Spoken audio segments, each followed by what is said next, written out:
Hey everyone, welcome back to the channel. So we just had Berkshire Hathaway and Warren Buffett file with the SEC what new stocks they bought in quarter four of last year, 2020. And so in this video, what we're going to do is take a look into some of the moves that he made in his portfolio. And there were mainly two big buys that Warren Buffett made. So we're going to take a look at those two stocks a little more in depth to see potentially what he was thinking with these buys. So one of the big moves that Warren Buffett made in quarter four was that he sold out of a lot of his bank holdings. So he reduced his stake in US Bancorp. He also sold out of banks like JP Morgan and Wells Fargo. Although he still has a very large holding in Bank of America, so it seems like he is more bullish on that bank stock compared to a lot of the others.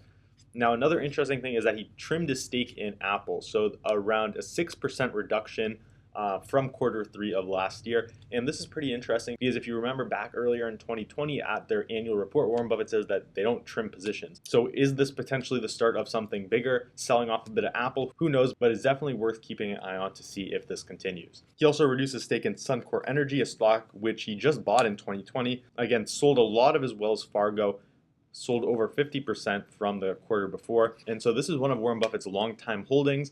It's been in the Berkshire portfolio since 2001. And so obviously he doesn't think the future is as bright for this bank as, say, Bank of America. Again, JP Morgan, he completely exited his stake. And so this continues the trend of selling off banks. Also exited the stake in PNC Bank. Now this is pretty interesting. They exited the stake in Barrick Gold, which is pretty interesting considering they just bought in I think in the second quarter of 2020. So this was a pretty short hold for them. Now, a lot of the pharmaceutical stocks that Warren Buffett began to add to in quarter three, he continued adding to in quarter four. So this includes stocks like Bristol Myers Squibb.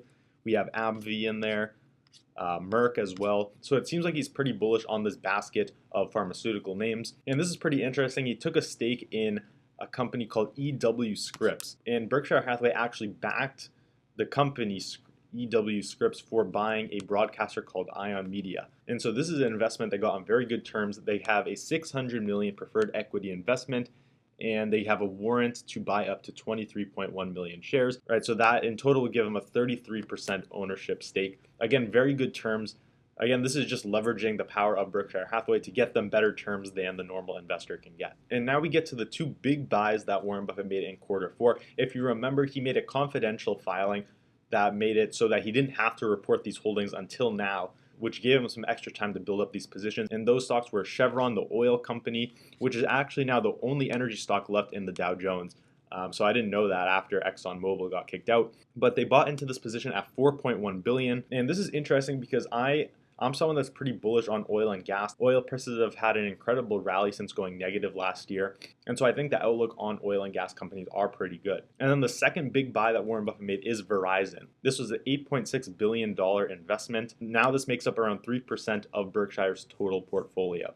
When you consider how big their total portfolio is, it's a pretty sizable amount of money going into Verizon. And so there's a lot of things to like about Verizon. They're a very defensive company, which Warren Buffett likes, with stable income, with stable cash flows, and they're also expanding into the 5G space, which should be a catalyst for future growth. Now we can take a look at these two big buys a little more in depth. So the first one, Chevron, their ticker is CVS. And the first interesting thing to note is that in quarter four, this stock was a lot lower than it was now. So potentially Warren Buffett was buying this stock in the high 60s to low 70s. Right now, it's over $95 a share. So it looks like they made a pretty big purchase when the stock was down around 30% from where it is now. Now, taking a quick look at the fundamentals, this company is actually pretty healthy in terms of their leverage. Their debt to equity is only a 0.26. So this is probably one of the least leveraged companies in the Dow Jones, probably besides Apple. They also have a solid dividend, 5.38% right now.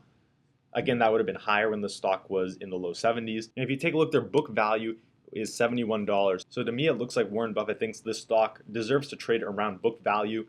That's where he thinks it's undervalued. So that's where he picked up some shares. And again, right now it's trading at a pretty good premium to book value. But again, this is a pretty classic Warren Buffett play. They're trading at around 18 times next year's earnings, which is actually pretty respectable when you take a look at the valuation of the entire market right now. Now, the second big buy that Warren Buffett made was Verizon, the ticker's VZ. And this is another stock that has been lagging over the past few months. But if you look at the fundamentals, a pretty cheap valuation They're trading at 11 times next year's earnings and around 17 times cash flow. Again, those are probably some of the cheapest you're going to get in this market. They're a little more levered than Chevron. Their debt to equity is a 1.78, but with Verizon comes, I think, more stable cash flow and more growth opportunities in the future. And so I think that adds an amount of safety to this company. Again, they pay a 4.4% dividend, also very nice. And again, this is a very classic Warren Buffett stock, very stable cash flows, a defensive industry, and trading at a cheap valuation compared to the rest of the market. Now, even though Verizon has a good amount of debt,